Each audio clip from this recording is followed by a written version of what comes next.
আসসালামু আলাইকুম, আমি জরিনা। আপনারা দেখছেন জরিনা রান্নাঘর। আর আমার এই ছোট্ট চ্যানেলে সবাইকে অনেক অনেক স্বাগত। আজকের রেসিপি চিড়ের লাড্ডু। তো ভিডিওটি শুরু থেকে শেষ পর্যন্ত দেখতে হলে আমার সঙ্গে থাকুন। এই বাটিতে আমি 250 গ্রাম চিড়ে নিয়ে নিয়েছি। তো এখন আমি জল দিয়ে খুব ভালো করে ধুয়ে নেব।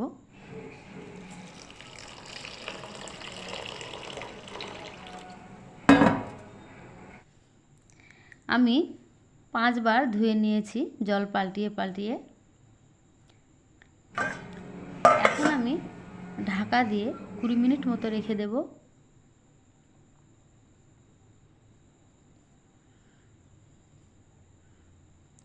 কুড়ি মিনিট পর ফিরে আসলাম। 20 মিনিট পর এবার আমি দেখিয়ে দিচ্ছি চিড়ে কিন্তু গলে গেছে।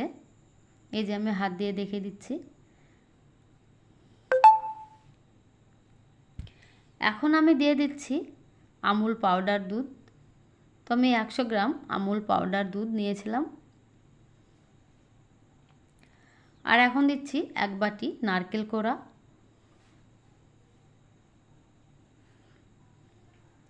পরিমাণ মতো লবণ।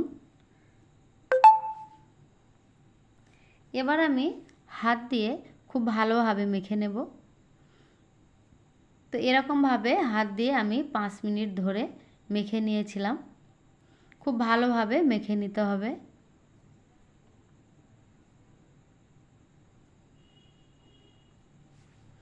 তো মাখা হয়ে গেছে, দেখেই বুঝতে পারছেন। আরও 10 মিনিট ঢাকনা দিয়ে আমি রেখে দিলাম।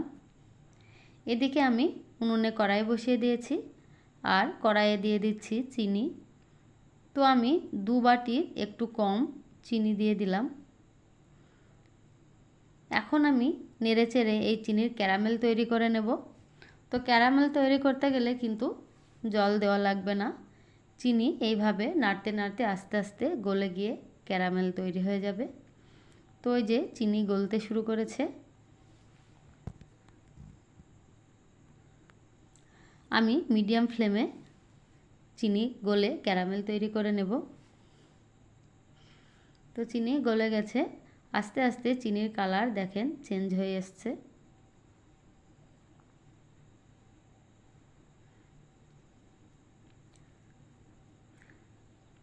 আস্তে আস্তে কালার চেঞ্জ হয়ে আসছে। এরকমভাবেই আস্তে আস্তে নেড়ে দিতে হবে। আর এখানে আমি নিয়ে নিয়েছি 500 গ্রাম দুধ। কালারটা অনেক কিন্তু পরিবর্তন হয়ে গেছে।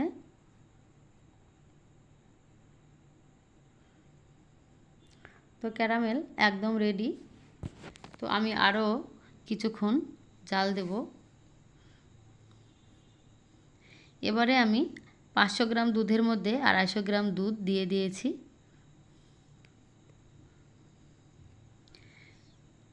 এই যে ক্যারামেল দেখতে পাচ্ছেন, এটা নাড়তে নাড়তে আস্তে আস্তে গলে যাবে।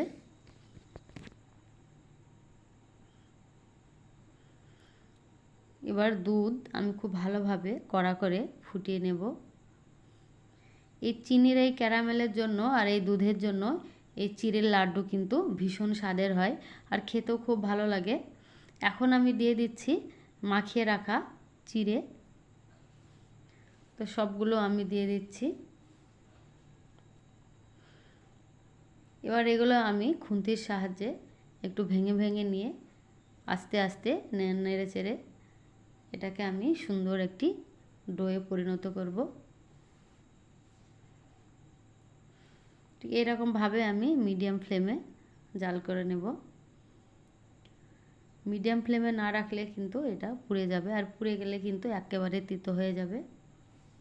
তাই মিডিয়াম ফ্লেমে আমি আস্তে আস্তে এরকমভাবে কষিয়ে কষিয়ে এটাকে আমি ডোয়ে পরিণত করব। চিড়ের এই লাড্ডু সত্যিই খেতে ভীষণ ভালো লাগে, একবার হলেও বানিয়ে দেখবেন। তো হয়ে গেছে, এবার আমি কড়াই নামিয়ে নিয়েছি। এখন আমি এই প্লেটে নিয়ে নেব। তো প্লেটে আমি নিয়ে নিয়েছি এবং ফ্যানের হাওয়ায় আমি কিছুক্ষণ ঠান্ডা করে নিয়েছি।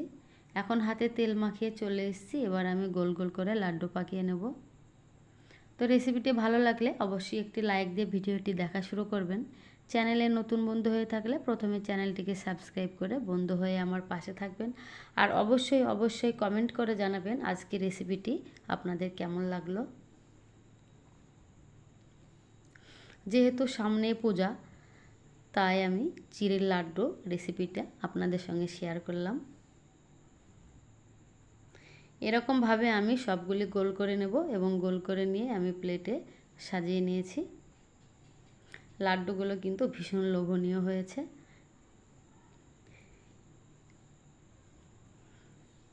এখন আমি ডেকোরেশনের জন্য একটু নারকেল কোড়া ওপর দিয়ে ছড়িয়ে দিচ্ছি।